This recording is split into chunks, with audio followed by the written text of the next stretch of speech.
بسم اللہ الرحمن الرحیم۔ درس نظامی آن لائن اکیڈمی کی طرف سے خوش آمدید۔ سب سے پہلے اس چینل کو سبسکرائب کیجیے اور اس ویڈیو کو لائک کیجیے اور بیل کی بٹن کو دبائیں تاکہ مزید ویڈیو حاصل کر سکے، اور اس ویڈیو کو زیادہ سے زیادہ شیئر کیجیے تاکہ اور لوگوں کو بھی فائدہ حاصل ہو سکے۔ جی آگے لکھیے بھائی، کتنے قول ہو چکے؟ 5۔ قول سادس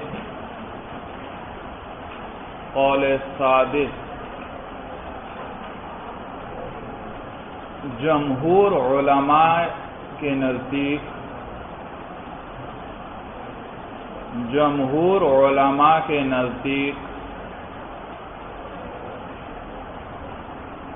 قرآن اپنی فصاحت و بلاغت کے اعتبار سے معجزہ ہے۔ قرآن اپنی فصاحت و بلاغت کے اعتبار سے معجزہ ہے۔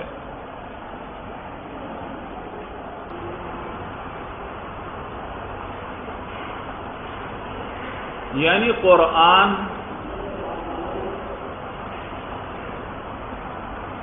کا معیار فصاحت و بلاغت کے اعتبار سے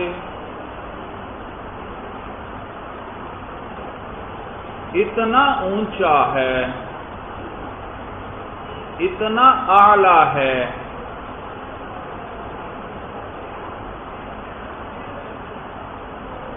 کہ کوئی اور کلام اس کا مقابلہ نہیں کر سکتا، کہ اور کوئی کلام اس کا مقابلہ نہیں کر سکتا۔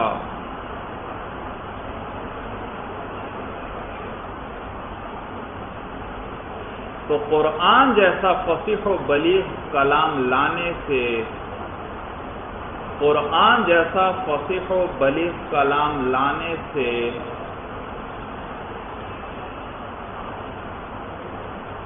ساری مخلوقات عاجز ہیں، ساری مخلوقات عاجز ہیں۔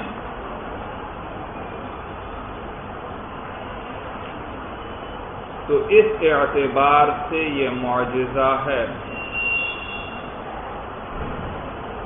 تو اس اعتبار سے یہ معجزہ ہے۔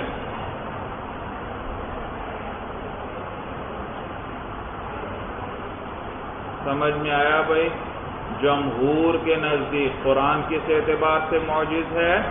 فصاحت و بلاغت، اتنا فصیح و بلیغ کلام ہے کہ کوئی اس کا مقابلہ نہیں کر سکتا، کوئی انسانی کلام نہیں، کوئی کسی مخلوق کا کلام نہیں، کوئی جیسا کلام بنا ہی نہیں سکتا بھائی۔ حتیٰ کہ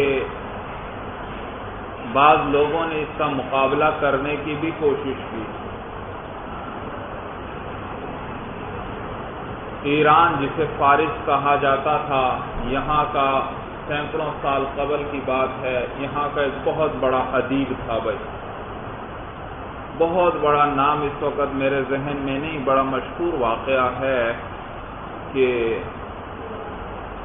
بہت شہرت تھی کہ اس جیسا ادیب کوئی نہیں۔ اس نے کہا میں قرآن جیسا کلام بناتا ہوں، مجھے یوں کرو سارے اسباب دو گے، مجھے کھانے پینے خرچے وغیرہ اور ضروریات سے بے فکر کر دو، مجھے میری یہ ضروریات پوری کرو تو میں تمہیں 6 مہینے میں قرآن جیسی کتاب لکھ دوں گا۔ چنانچہ اس کے لیے بادشاہ کی طرف سے مراعات وغیرہ اور انتظام کیا گیا، ساری ضروریات اس کی پوری ہوں، خوب دولت وغیرہ دی گئی، اور وہ اس نے قرآن کا مقابل تیار کرنا شروع کر دیا۔ 6 ماہ تک وہ کمرے میں بند کوشش کرتا رہا۔ 6 ماہ بعد جب پوچھا گیا تو کہتے ہیں کمرے میں اس کے پاس کاغذوں کا ایک ڈھیر لگا ہوا تھا، جنہیں وہ لکھ لکھ کر پھاڑ کر پھینکتا رہا۔ پوچھا کتنا کام ہوا، کتاب تیار ہو گئی؟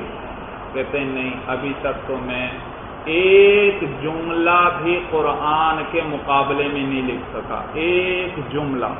میں جو بھی اپنا جملہ لکھتا ہوں، پھر جب میں اس کا قرآن سے موازنہ کرتا ہوں تو مجھے اتنا خراب معلوم ہوتا ہے، اس کو میں پھاڑ کر پھینک دیتا، نیا جملہ تیار کرتا۔ تو 6 مہینے تک وہ ایک قرآن کی آیت کے مقابل ایک جملہ اپنا نہیں لکھ سکا۔ بھائی قرآن کی فصاحت و بلاغت اتنی اونچی ہے کہ انسان کے تمام مخلوقات بھی اس جیسا کلام نہیں بنا سکتے۔ آگے لکھیے بھائی،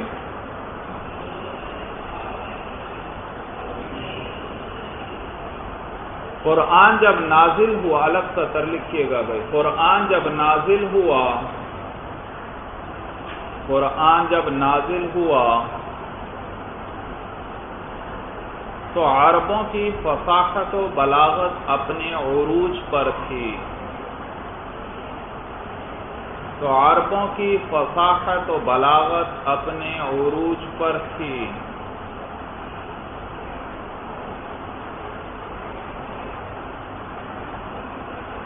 عربوں کو اپنی فصاحت و بلاغت پر اتنا ناز تھا، عربوں کو اپنی فصاحت و بلاغت پر اتنا ناز تھا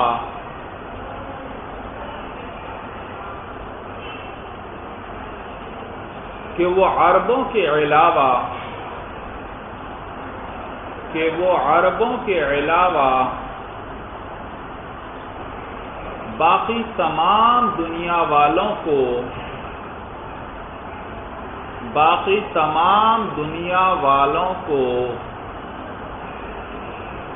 عجم کہا کرتے تھے۔ عجم، عین جیم میم بھائی، عجم کہا کرتے تھے۔ عجم کا معنی ہے گونگے، عجم کا معنی ہے گونگے، یعنی جو بات نہ کر سکے۔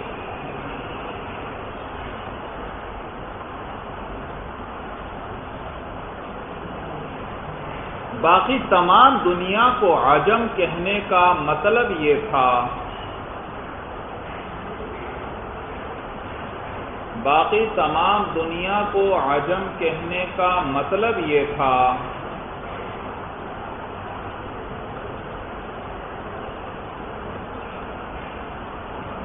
کہ ہمارا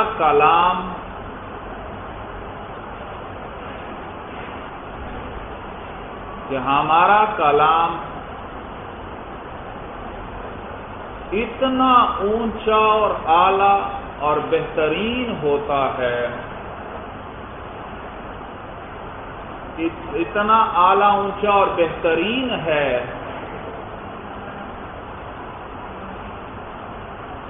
کہ اس کے مقابلے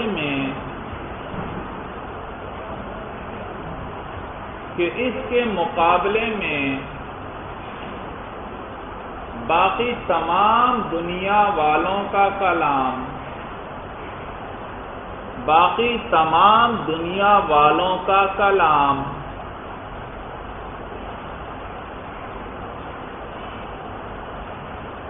لا کلام کی طرح ہے، لا کلام کی طرح ہے، یعنی ان کے کلام کی کوئی حیثیت ہی نہیں، یعنی ان کے کلام کی کوئی حیثیت ہی نہیں۔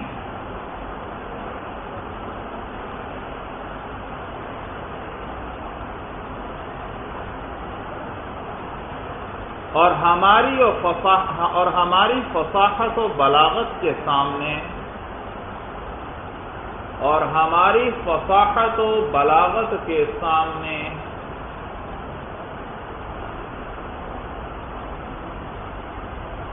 یہ لوگ باقی دنیا والے،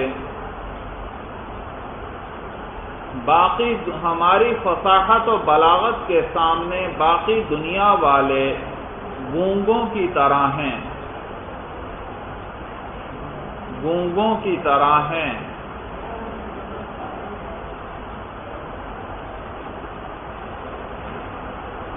سمجھ میں آیا بھائی؟ ایک شخص بات کرنے والا ہے، دوسرا گونگا ہے، کلام میں دونوں کا مقابلہ ہو سکتا ہے؟ گونگا بیچارہ تو ایک لفظ بھی نہیں بول سکتا، مقابلہ کیا کرے گا؟ تو عرب کا بھی یہ کہنا تھا کہ ہمارا کلام اتنا اعلیٰ ہے، باقی کا تو مقابلہ تقابل کی بھی کوئی گنجائش نہیں ہے، یہاں پر ہمارا اتنا فصیح و بلیغ اور عمدہ کلام ہے۔ اور یہ واقعی حقیقت بھی تھی، بڑی فصاحت و بلاغت ان کے کلام میں تھی۔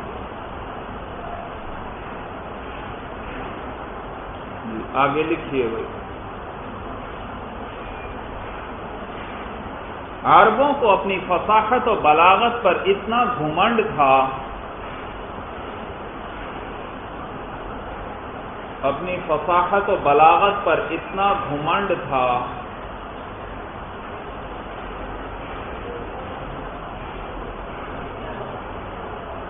کہ انہوں نے اپنے مشہور شعراء کے قصیدے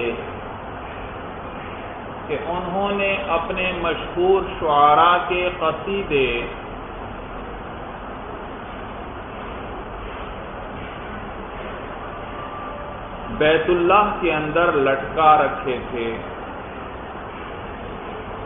بیت اللہ کے اندر لٹکا رکھے تھے،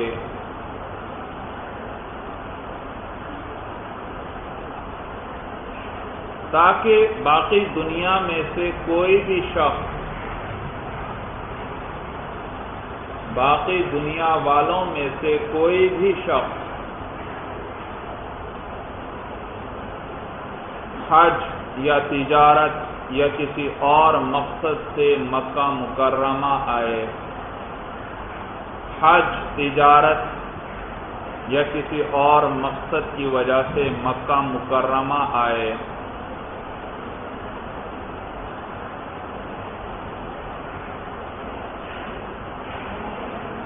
تو یہ قصائد بھی یہ قصیدے بھی اس کے سامنے آ جائیں، یہ قصیدے بھی اس کے سامنے آ جائیں،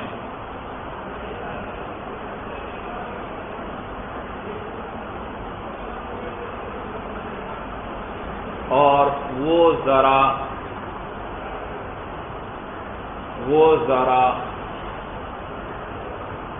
ہماری فصاحت و بلاغت کے شاہکار کلام کو ملاحظہ کر لے، ہماری فصاحت و بلاغت کے شاہکار کلام کو ملاحظہ کر لے۔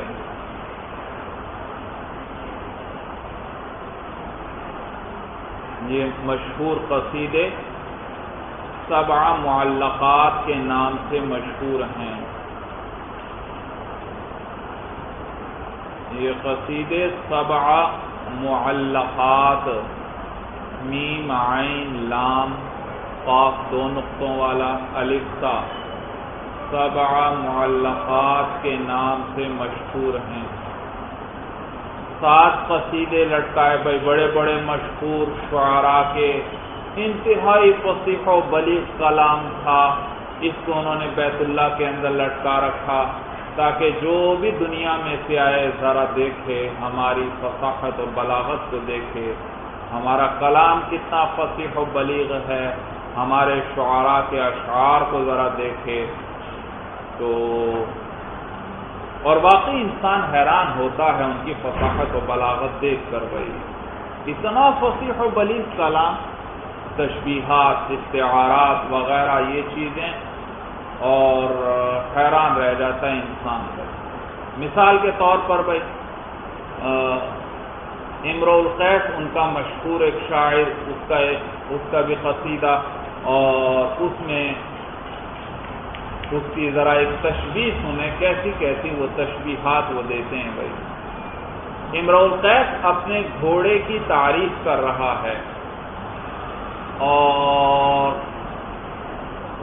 گھوڑے کی تعریف کر رہا ہے، اور گھوڑے ان کے ہاں خوبصورت نازک سے یہ گھوڑے پسندیدہ نہیں، ان کے ہاں وہ جنگجو لوگ تھے بھائی، تو ان کے ہاں جو گھوڑا جتنا بدشکل ہوتا وہ اتنا ہی زیادہ معروف ہوتا، بدشکل ہونے سے مراد یہ نہیں کہ شکل بری ہوتی، معنی یہ جس پر زخموں کے نشان لگے ہوئے، کہیں تیر کا نشان لگا ہے، کہیں نیزے کا نشان لگا ہے، کیونکہ یہ نشان بتلاتے تھے کہ معلوم ہوا یہ شخص اس گھوڑے کے ساتھ جنگوں میں شرکت کرتا رہا ہے اور کوئی معمولی آدمی نہیں ہے، بڑی جرت اور بڑا بہادر انسان ہے، بڑی جرت والا انسان ہے بھائی۔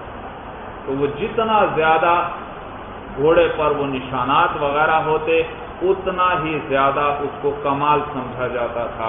اب امرؤ القیس اپنے گھوڑے کی تعریف کر رہا ہے بھائی، گھوڑے کی تعریف، اور اس کی دہشت کو بیان کر رہا ہے کہ میرا گھوڑا کتنا دہشتناک ہے۔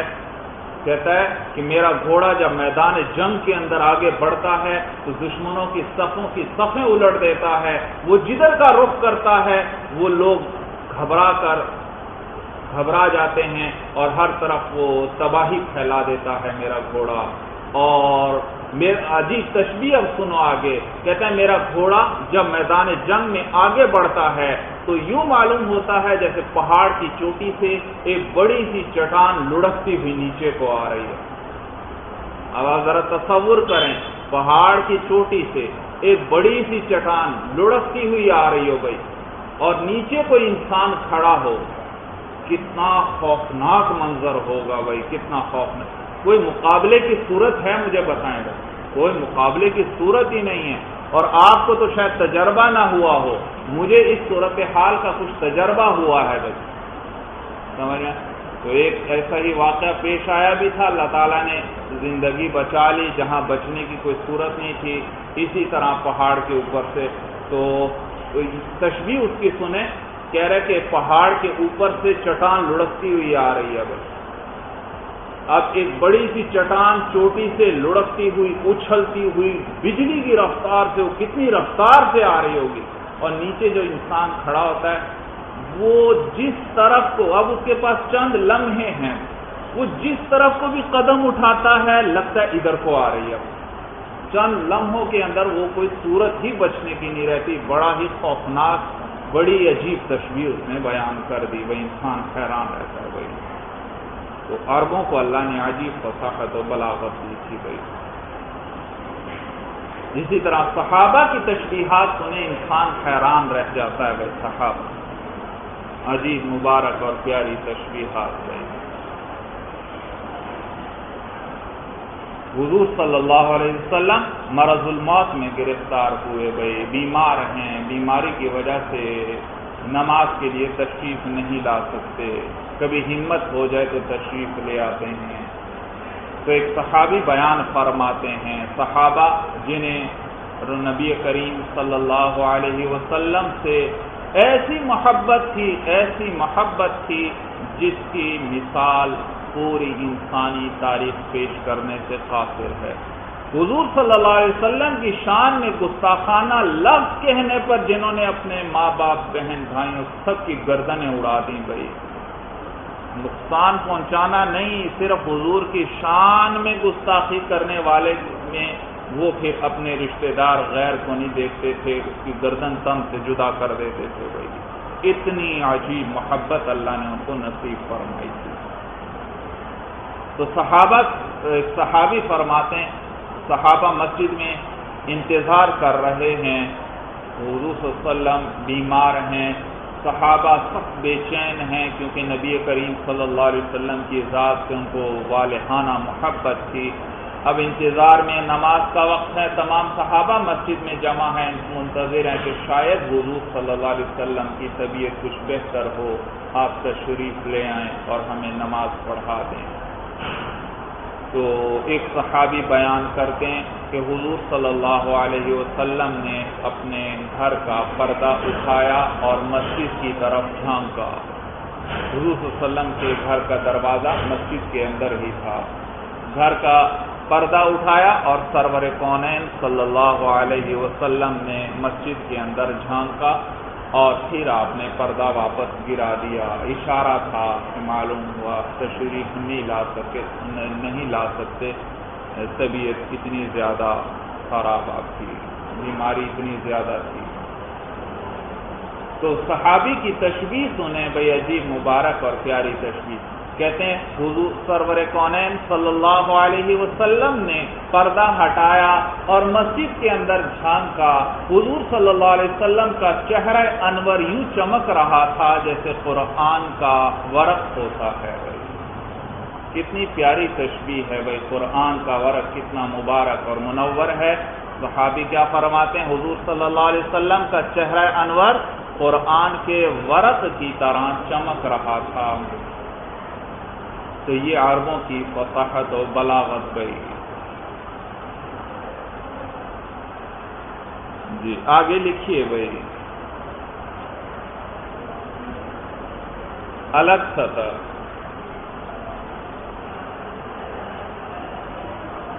اپنی فصاحت و بلاغت پر فخر کرنے، اپنی فصاحت و بلاغت پر فخر کرنے والے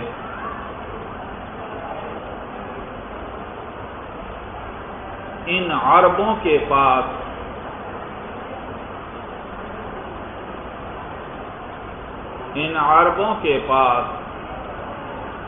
جب نبی کریم صلی اللہ علیہ وسلم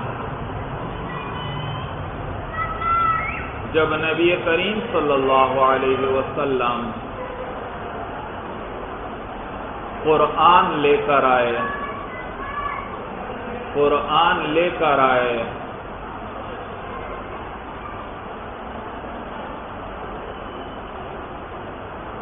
تو وہ عرب قرآن کی فصاحت و بلاغت دیکھ کر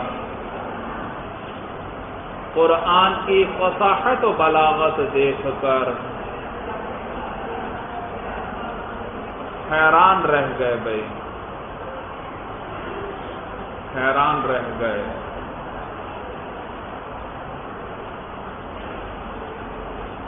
قرآن کا مقابلہ کرنے کے لیے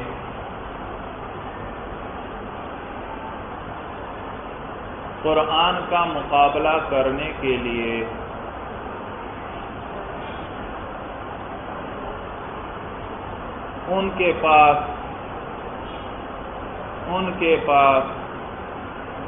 ایک بڑا ہی آسان راستہ تھا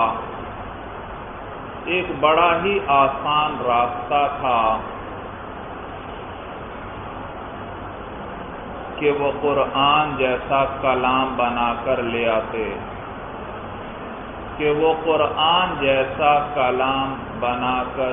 آتے۔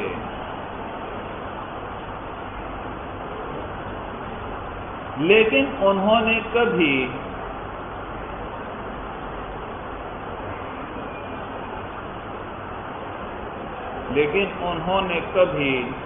قرآن کے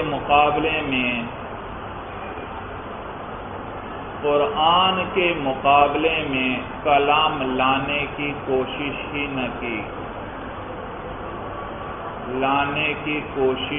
نہ کی۔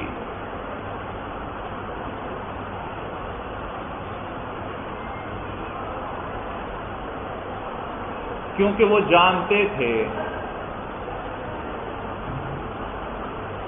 وہ جانتے تھے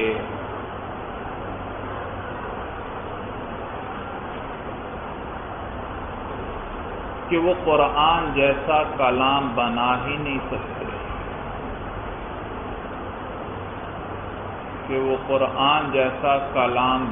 ہی نہیں سکتے۔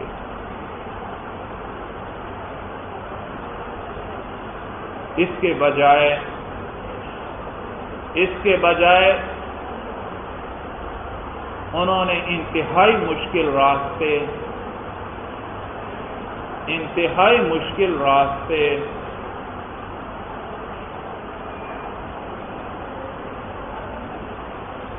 یعنی تلوار کو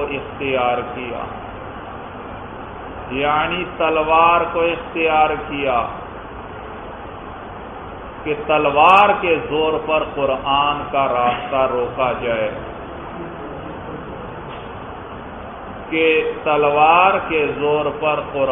کا راستہ روکا جائے،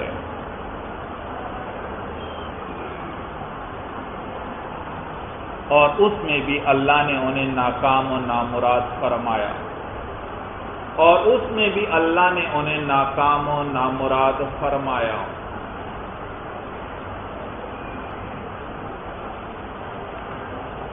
الگ سطر میں لکھیے گئی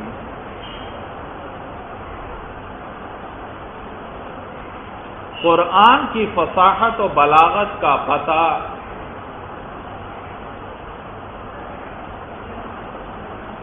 قرآن کی فصاحت و بلاغت کا پتہ علم بلاغت سے چلے گا، علم بلاغت سے چلے گا۔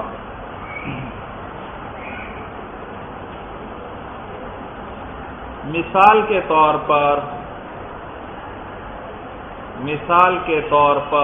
قرآن میں ہے انکی کنتی من الخاطئین،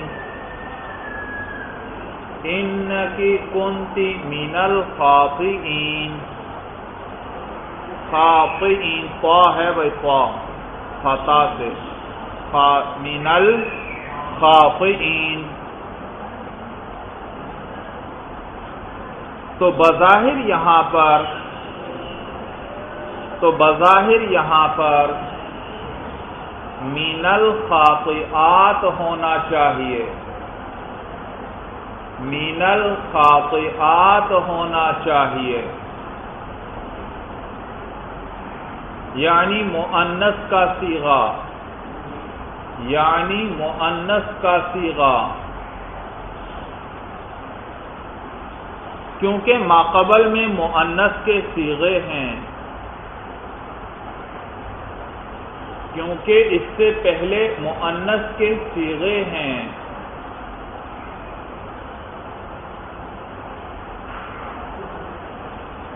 تو یہاں پر من الخاطئات کے بجائے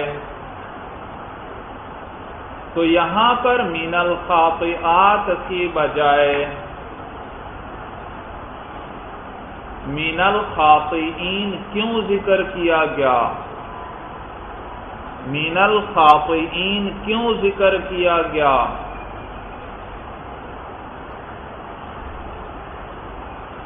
اس کی وجہ علم بلاغت بتلائے گا۔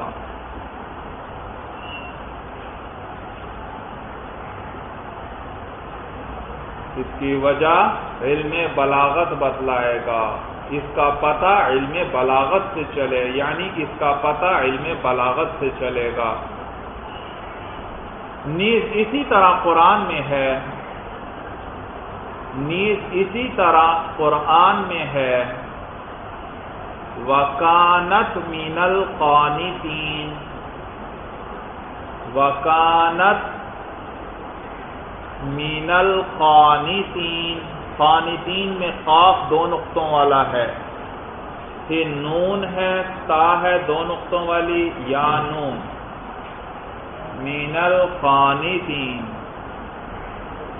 یہاں پر بھی بظاہر من القانتات ہونا چاہیے، یہاں پر بھی بظاہر من القانتات ہونا چاہیے،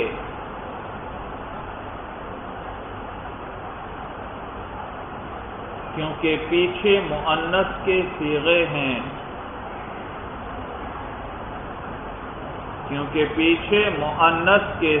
ہیں،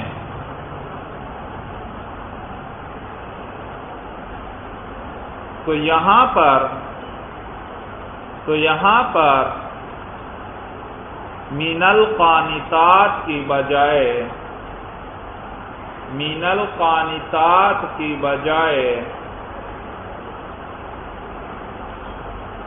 من القانتین کیوں اختیار کیا گیا؟ من القانتین کیوں اختیار کیا گیا؟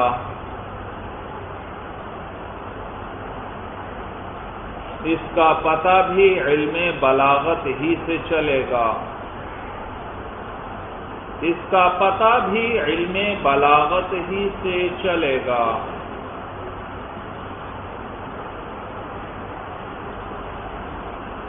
الگ سطر نیز اسی طرح قرآن میں ہے، نیز اسی طرح قرآن میں ہے، یسألونک عن الأہلہ، یسألونک عن الأہلہ، الأہلہ لکھنا آتا ہے بھائی، الف پھر لام الف پھر ہا دو آنکھوں والی لام اور تا بھائی گولتا اور لام پر شد ہے، الأہلتی، یسألونک عن الأہلتی قل ہی مواقیت للناس، قل ہی مواقیت للناس،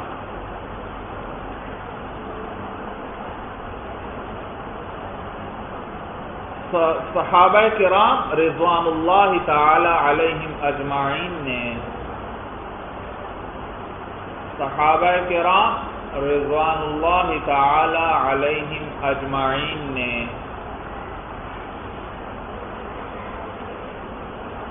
نبی کریم صلی اللہ علیہ وسلم سے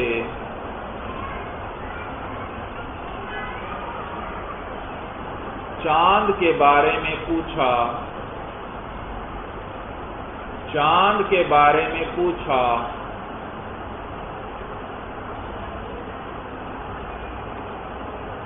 کہ یہ مہینے کے شروع میں باریک ہوتا ہے،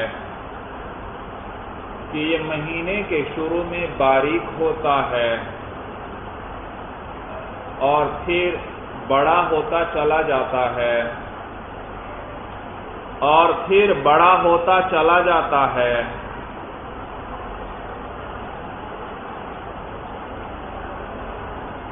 اور مہینے کے آخر میں پھر چھوٹا ہوتا چلا جاتا ہے،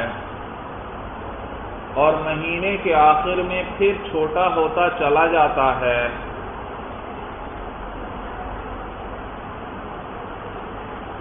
اس کی کیا وجہ ہے؟ اس کی کیا وجہ ہے؟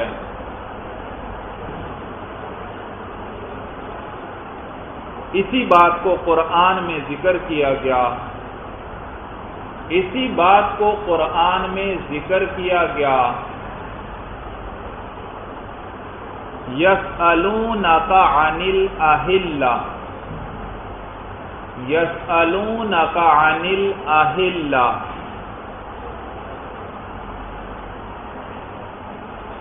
اہلہ جمع ہے ہلال کی، اہلہ جمع ہے ہلال کی،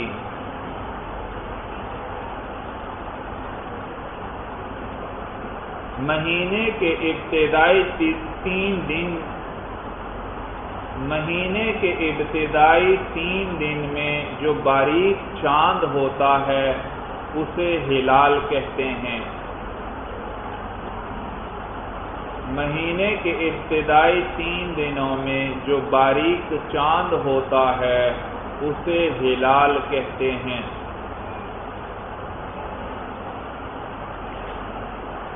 آگے قرآن میں ان کے سوال کا جواب دیا گیا، آگے قرآن میں ان کے سوال کا جواب دیا گیا، قل ہی مواقیت للناس، کہ پیغمبر آپ فرما دیجئے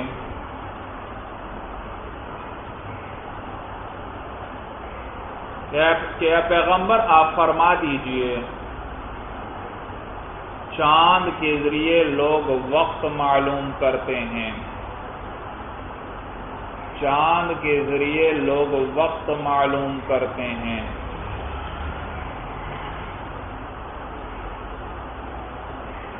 یعنی دنوں اور مہینوں کا حساب رکھتے ہیں، یعنی دنوں اور مہینوں کا حساب رکھتے ہیں۔ تو صحابہ نے اپنے سوال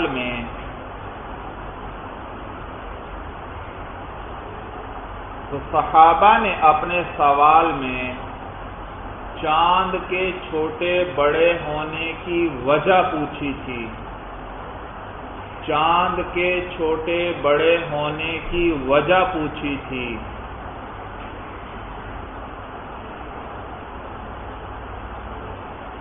اور جواب میں چاند کے چھوٹے بڑے ہونے کے فائدے ذکر کیے گئے، چاند کے چھوٹے بڑے ہونے کے فائدے ذکر کیے گئے۔ تو بظاہر جواب سوال کے مطابق نہیں، تو بظاہر جواب سوال کے مطابق نہیں۔ تقریر بھی سمجھ میں آ رہی ہے یا نہیں؟ انہوں نے پوچھا تھا کہ چھوٹا بڑا کیوں ہوتا ہے، وہ نہیں بتلایا گیا بلکہ اس کے فائدے ذکر کیے گئے، تو بظاہر جواب کیا ہے؟ سوال کے مطابق نہیں۔ ایسا کیوں ہے؟ ایسا کیوں ہے؟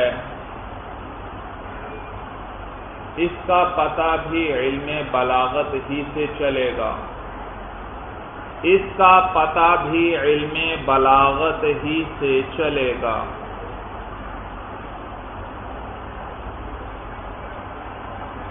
نیز الگ سطر لکھیے بھائی، نیز اسی طرح قرآن میں ہے، نیز اسی طرح قرآن میں ہے، یسألونک ماذا ينفقون، یسألونک ماذا ينفقون، قل ما انفقتم،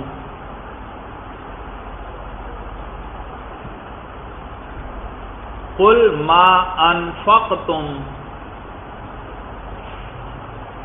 انفقتم الف نون فا قاف دو نقطوں والا تا میم، ما انفقتم من خیر، من خیر فللوالدین، قل ما انفقتم من خیر فللوالدین والاقربین، والاقربین قاف دو نقطوں والا اس میں، والاقربین والیتاما، والیتاما، یتاما کیسے لکھیں گے؟ آخر میں میم اور یا ہے، یا کے اوپر کھڑی زبر،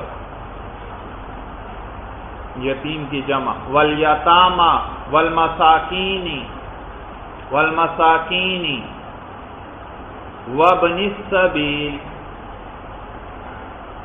وابن السبیل۔ جب اللہ کے راستے میں خرچ کرنے کا حکم دیا گیا، جب اللہ کے راستے میں خرچ کرنے کا حکم دیا گیا، صحابہ کرام نے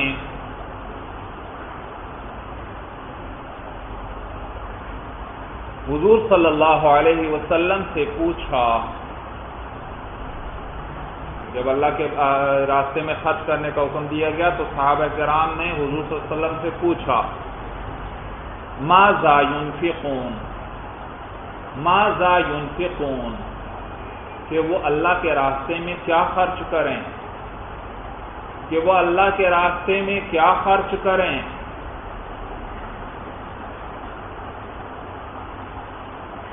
تو انہیں جواب میں بتلایا گیا،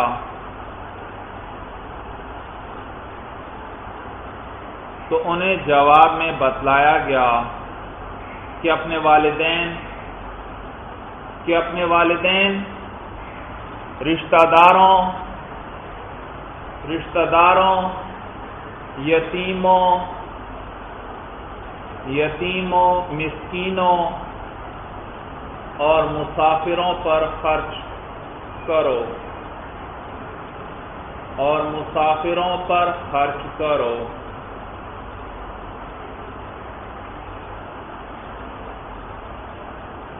تو سوال تھا کہ کیا خرچ کریں؟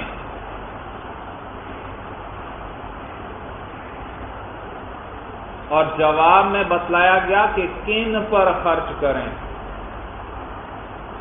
اور جواب میں بتلایا گیا کہ کن پر خرچ کریں۔ تو بظاہر یہاں بھی جواب سوال کے مطابق نہیں۔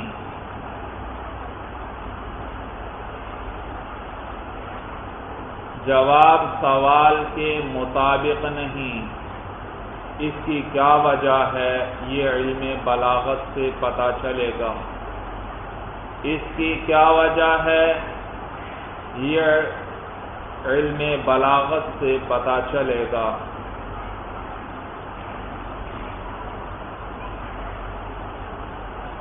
الگ سطر لکھیے۔ نیز اسی طرح قرآن میں ہے، نیز اسی طرح قرآن میں ہے، وَمَا لِيَ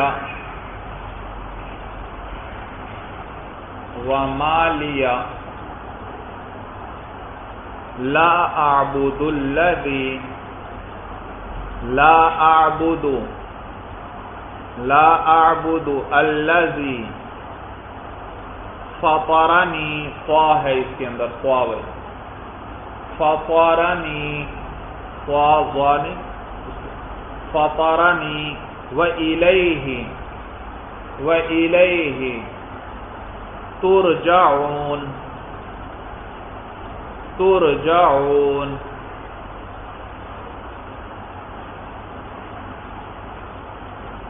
اور مجھے کیا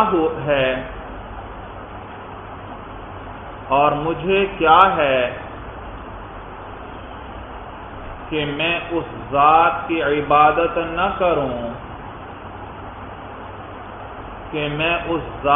عبادت نہ کروں،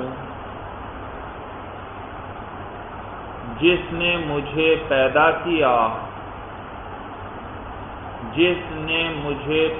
کیا،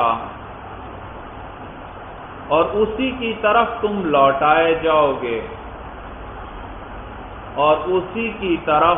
لوٹائے جاؤ گے،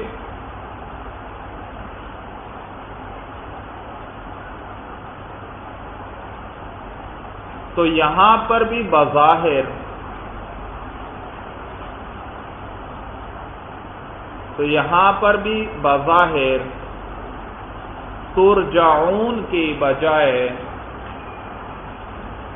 ترجعون کے بجائے ارجعو الف را جیم عین، ارجعو اعراب لگا لیں اس پر بھائی، ارجعو ہونا چاہیے،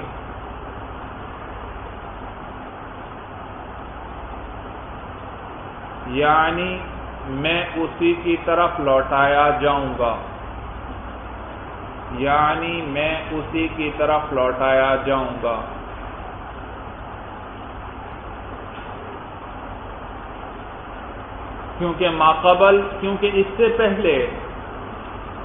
کیونکہ اس سے پہلے واحد متکلم کے صیغے ہیں،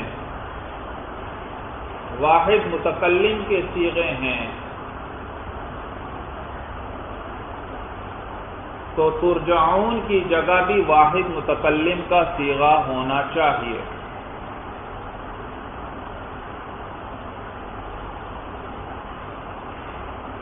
واحد متکلم کا صیغہ ہونا چاہیے۔ پھر یہاں ترجعون کیوں لایا گیا؟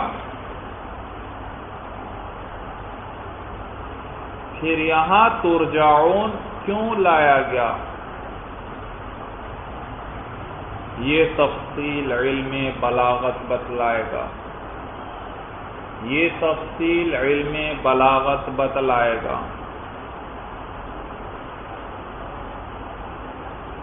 آگے الگ سطر لکھیے بھائی، الگ سطر۔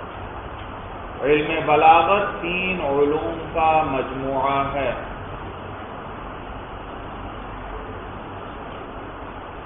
علم بلاغت 3 علوم کا مجموعہ ہے۔ علم معانی، علم بیان اور علم بدیع۔ علم معانی، علم بیان اور علم بدیع، با دال یا عین، علم بدیع۔